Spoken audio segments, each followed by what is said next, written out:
বাঁকুড়ার একটা high primary স্কুলের হেডমাস্টার সরকারি চাকরি করে, মুসুরির ডাল বানান করতে পারে না। একটা প্রাইমারি স্কুলের হেডমাস্টার মুসুরির ডাল বানান করতে পারে না, অথচ সে প্রাইমারি স্কুলে চাকরি করে। প্রধান শিক্ষক, এই সমস্ত অযোগ্য শিক্ষকদের ক্যান্সেল করা হোক, বাধ্য হোক, এদেরকে জেলে ভরা হোক। আমরা সরকারের পক্ষে রয়েছি।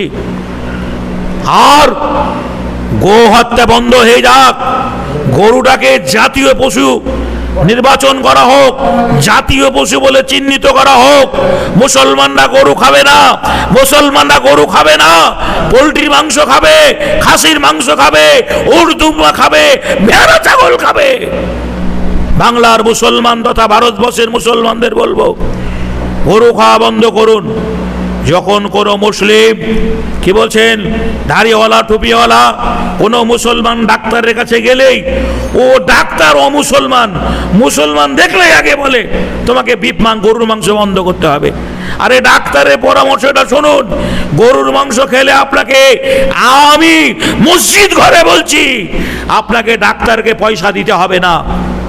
আপনার শরীর সুস্থ থাকবে, আপনি সবজি খান, জি আপনার শরীর সুস্থ থাকবে, আপনার শরীরে মেদ জমবে না, আপনার শরীরে থাইরয়েড হবে না, আপনার পেটের কোনো কমপ্লেন থাকবে না।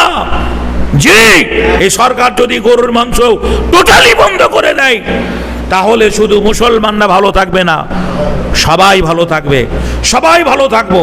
এদেশে যদি মদ বন্ধ হয়ে যায়, তাহলে মাতাল খুঁজে পাওয়া যাবে না। এদেশে গুটকা খৈনি তিরাঙ্গা বন্ধ হয়ে যায়, তাহলে আজকে স্টেশন বাস স্ট্যান্ডগুলো ভালো থাকবে, যা চকচকে হবে, সুন্দর বাংলা গড়ে উঠবে, সুন্দর বাংলা গড়ে উঠবে। বন্ধুরে আমার, আগামী দিনে এই সরকারের উপরে আঙুল তুলে কথা বলার লোক থাকবে না, আঙুল তুলে কথা বলার লোক থাকবে না। সরকারকে অশেষ ধন্যবাদ। আমরা চাইছি এইরকম সরকার বাংলার মাটিতে আসুক, এইরকম সরকার বাংলার মাটিতে থাকুক। তার শুভবুদ্ধি চেতনা সম্পন্ন উপরে মানুষ আজকে যেভাবে এক এক করে সাজেশন শুরু করে দিয়েছেন, ধর্মীয় কোনো এতে যিনি ইমাম ভাতা, মুয়াজ্জিন ভাতা, পুরোহিত ভাতা, এগুলো বন্ধ থাকবে। আরে হ্যাঁ, আমি আলেম বলে বলছি না, এখানে এক শ্রেণীর মানুষের উপরে অন্যায় করা হয়েছে, অবিচার করা হয়েছে। বলবেন কেন সনাতনী হিন্দু ভাইদের পুরোহিত ভাতা পেয়েছেন, মুসলমানরা জি আপনার আলেম মুয়াজ্জিন ভাতা পেয়েছেন, তাহলে আদিবাসী হিন্দু ভাইরা কি করেছেন? আদিবাসী হিন্দু ভাইরা তো কিছু পায়নি, হিন্দু ভাইরা আদিবাসী ভাইরা তো কিছু পায়নি, তাদের তো কোনো ভাতা ছিল না। এখানে তো খ্রিস্টানদের ভাতা ছিল না, গির্জাই ভাতা ছিল না, এখানে তো বৌদ্ধ ধর্মের তাদের ভাতা ছিল না, এখানে তো আরো অন্য ধর্মাবলম্বী মানুষ আছে, তাদের ভাতা ছিল না, শুধু দুটো সম্প্রদায়ের ভাতা ছিল। ভাতা থাকলে সব ধর্মের ভাতা থাকবে, সাঁওতালদের ভাতা থাকবে, বৌদ্ধদের ভাতা থাকবে, খ্রিস্টানদের ভাতা থাকবে। জি এখানে সবারই সমন্বয়ে ভারতবর্ষ। আমি সরকারের পক্ষে। আগামী দিনে যারা সুবুদ্ধিপূর্ণ মানুষ, তারা ভাবুন, এ সরকার চাইছে ভারতবর্ষটা যে ঘুষমুক্ত হোক, ভারতবর্ষটা ঘুষমুক্ত ভারতবর্ষ হোক, পশ্চিমবাংলাটা মদমুক্ত ভারতবর্ষ পশ্চিমবাংলা হোক। লটারি থাকবে না। আজকে জানেন, একটা টোটোওয়ালা লটারি কাটে, সারাদিনে 300 টাকা ধান্দা করার পরে সে 250 টাকার লটারি কিনে, 250 টাকার লটারি কিনে।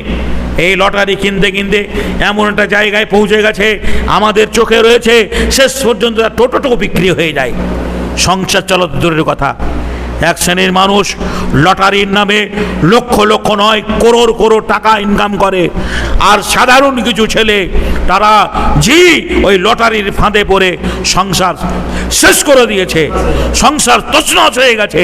এই বাংলার সরকার লটারি মুক্ত বাংলা যদি করে, মদ মুক্ত যদি বাংলা করে, শুধু সনাতনী ভাইয়েরা, আজকে তারা বলছেন সনাতনী হিন্দু ধর্মের ভাইয়েরা আমাদের ভোট দিয়েছে, আগামী দিনে পশ্চিম বাংলার শুধু সনাতনী হিন্দু ভাইয়েরা নয়, এই সরকারের পক্ষে মুসলমানরা থাকবে, জৈনরা থাকবে, খ্রিস্টানরা থাকবে, সর্বধর্মের মানুষ এই সরকারের পক্ষে থাকবে। উপযুক্ত ছেলেরা চাকরি পায়নি। একটা ছেলে বিএসসি যে আপনার ফার্স্ট হওয়ার পরে আজকে বাধ্য হয়ে সে একটা সেকেন্ড হ্যান্ড টোটো চালাচ্ছে। আমি সেদিন জিজ্ঞাসা করলাম, ভাই তোমার এত ডিগ্রি থাকার পরে, বলছে দুঃখ আমার বাপের পয়সা নেই বলে, আমার বাপের অর্থ নেই বলে 1,20,000 টাকা দিয়ে একটা টোটো কিনতে পারিনি। বাড়িতে ছাগল বকরি যা ছিল বিক্রি করে এই 35,000 টাকা দিয়ে একটা ভাঙা টোটো কিনেছি। এই ভাঙা টোটো দেখে প্যাসেঞ্জারও ঠিকভাবে ওঠে না, ছেলেটার দিকে কেউ তাকায় না, তার সার্টিফিকেট তো গলায় ঝুলিয়ে নিয়ে বেড়া যায় না। ভাই এত শিক্ষিত যোগ্য ছেলে বাংলার মাটিতে ভাঙা টোটো চালায়। যদি আজকে যে ঘুষ নিয়ে চাকরি না হতো, তাহলে এই ছেলেটার আগে যে চাকরি হতো। সরকার এটাই চাইছে যে আগামী দিনে ঘুষমুক্ত বাংলা হবে, যারা যোগ্য ছেলে তারাই সরকারি চাকরি করবে। আমি সরকারের দীর্ঘায়ু কামনা করি। এই সরকারকে দীর্ঘায়ু, 34 বছর যেমনি বাম সরকার ছিল বাংলার মাটিতে, 15 বছর যেমনি টিএমসি সরকার ছিল বাংলার মাটিতে, এই সরকার 50 বছর থাকবে যদি হিন্দু মুসলমানের মধ্যে মিলন তৈরি হয়, মিলন মন্দির তৈরি হয়, হিন্দু মুসলমানের মধ্যে যেন ফাটল না ধরে। হিন্দুরা আমার ভাই, মুসলমান আমার ভাই, খ্রিস্টান আমার ভাই, বৌদ্ধরা আমার ভাই। এই বাংলাটা আমরা এইভাবে করে তুলেছি। এখানে স্কুল কলেজে আজকে একটা ভালো কথা সরকার বলেছে, স্কুল কলেজে রাজনীতি চলবে না। স্কুল কলেজে রাজনীতি চলবে না, সেটা শিক্ষার জায়গা, সেটা পড়াশোনার জায়গা, সেখানে পড়াশোনা হবে, স্কুল কলেজে রাজনীতি বন্ধ হবে। যদি স্কুল কলেজে রাজনীতি বন্ধ হয় তাহলে যে অশান্তি হবে না। স্কুল কলেজে রাজনীতি বন্ধ হলে ঝামেলা হবে না। ভাইয়ের আমার, যে আল্লাহ রাব্বুল আলামিন যেন সকলকে একটু বুঝার তৌফিক দান করেন। আমি ছোট গানের মানুষ, অত ভাষা আমার নেই, তবে বলবো গুজবে কান দেবেন না, গুজব ছড়াবেন না, গুজব রটাবেন না। যেগুলো বাহ্যিক দৃষ্টিতে দেখছেন সেগুলো উপলব্ধি করুন। প্রয়োজন হলে আপনার ধর্মীয় কোনো অসুবিধা হলে, ধর্মীয় জায়গায় কোনো আঘাত হলে তার জন্য পুলিশ প্রশাসন আছে, আপনি সেখানে গিয়ে আবেদন করুন, সেখানে বিচার চান। যদি সেখানে বিচার না পান তাহলে তার জন্য যে কোর্ট আছে, যে হাইকোর্ট আছে, সুপ্রিম কোর্ট রয়েছে, তার জন্য আদালত রয়েছে। অযথা গুজবে কান দেবেন না। বাংলার মাটিতে কোনো জায়গায় মাইক বন্ধ হয়নি, কোনো মসজিদের মাইক নামানো হয়নি, আর নামানো হবেও না। সাউন্ডটা কমানোর কথা বলা হয়েছে, সেই দিকটি হ্যাঁ 65 ডেসিবেলের ওপরে সাউন্ডটা রাখতে হবে, সেটা মাথায় রাখতে হবে। অন্য বিধর্মী ভাইদের যেন কোনো অসুবিধা না হয় সেই দিকে লক্ষ্য রেখে আমার সনাতনী হিন্দু ভাইদের বলবো, অনেক জায়গায় মুসলিম সংখ্যা অল্প রয়েছে, যেখানে হয়তো 2-10 ঘর মুসলিম, 10 কিলোমিটার দূরে হয়তো শুধু সনাতনী হিন্দু ভাইরাই বাস করেন। তারা যদি তাদের প্রতি অত্যাচার করেন, তাদের প্রতি জয় শ্রীরাম জোর করে বলা করান, তাহলে ভাই সোশ্যাল মিডিয়া হাইলাইট হবে, এটা আদার্স অন্য এলাকার মুসলমানরা কষ্ট পাবে।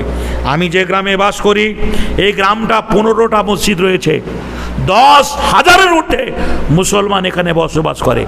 না হলে আপনি দেখে যাবেন মাত্র 4 ঘর দাস হিন্দু বাস করে, 4 ঘর দাস হিন্দু বাস করে। তাদের জিজ্ঞাসা করবেন, এখানে একটা শিব মন্দির রয়েছে, পাকাপাকি বাড়ি, সব বাড়িগুলোই মুসলমানদের, মধ্যে একটা শিবলিঙ্গ রয়েছে, মন্দির হয়নি, ফাঁকা জায়গায় শিবটা পড়ে রয়েছে। ওই 4 ঘর হিন্দু ভাইরা বলতে পারবে না যে আমাদের এই শিবের উপরে, আমাদের উপরে তারা আঙুল তুলেছে, আমাদেরকে অন্যায় কথা বলেছে, অকথ্য গালিগালাজ করেছে, খারাপ ভাষা ব্যবহার করেছে। আমরা তাদেরকে মা মাসি করে নিয়ে চলি, তাদের সম্মান দিই, তাদের শ্রদ্ধা জানাই। তারা আপদে বিপদে পড়লে আমরা ঝাঁপিয়ে পড়ি। আমি এই জন্য বলছি, আমি 15 বছরের অভিজ্ঞতার কথা বলছি। 15 বছর ধরে সাগরদিঘি স্বেচ্ছাসেবী সংগঠনের আমি একজন সক্রিয় কর্মী। সাগরদিঘি স্বেচ্ছাসেবী সংগঠন নামে একজন সক্রিয় কর্মী। আমরা বিচার করি না, রাতের অন্ধকারে আমাদের ফোন করলে আমাদের ছেলেরা সেখানে ছুটে যায় যে একটা হিন্দু মেয়ে রক্তের অভাবে মরছে, আমরা তার চেহারার দিকে তাকাই না, মেয়েটা হিন্দু না মুসলমান। আমরা তাকে রক্ত দিই, মুসলমান ছেলেরা রক্ত দেয়, হাজারো প্রমাণ আপনারা সোশ্যাল মিডিয়ায় পাবেন। বন্ধুরা আমার, ভাইয়েরা আমার, অনেক মুসলিম ছেলেরাও যেমনি হিন্দু মেয়েদের রক্ত দেয়, অনেক হিন্দু ছেলেরাও মুসলমানদের রক্ত দেয়। এটা বাংলা, এটা পশ্চিম বাংলা। এখানে হিন্দু মুসলমানের দাঙ্গা চলবে না, এখানে হিন্দু মুসলমানের পার্থক্য চলবে না। এক অপরে আমরা ভাই, মোর এক বৃন্দের দুইটি কুসুম, হিন্দু মুসলমান, মুসলিম তার নয়নমণি, হিন্দু তাহার পান। এটা রবীন্দ্রনাথের বাংলা, এটা নজরুলের বাংলা, এটা স্বামী বিবেকানন্দের বাংলা। জি, আল্লাহ রাব্বুল আলামিন সকলকে সর্বধর্ম মানুষের যেন বুঝার তৌফিক দান করেন। যে এখান থেকে আমি আমার ক্ষুদ্র ভাষায় আমার বক্তব্য শেষ করছি। আসসালামু আলাইকুম।